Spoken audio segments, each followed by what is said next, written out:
In this video, I'll show you how to create a workflow in N8N. First, log into your N8N account and open the workspace you want to use. Next, click Create Workflow to start a new workflow.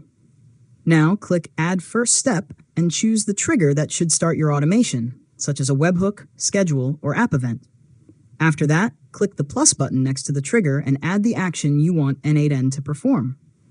Choose the appropriate node, connect your account if required, and configure the action settings. Next, continue adding nodes and connect them in the order you want the workflow to run. Now, click Execute Workflow to test the automation and check the output from each node. If something doesn't work, open the node and review its settings or connection. After that, give your workflow a clear name so you can find it easily later. Finally, save the workflow and activate it when you're ready for N8N to run it automatically. And that's it. You've successfully learned how to create a workflow in N8N.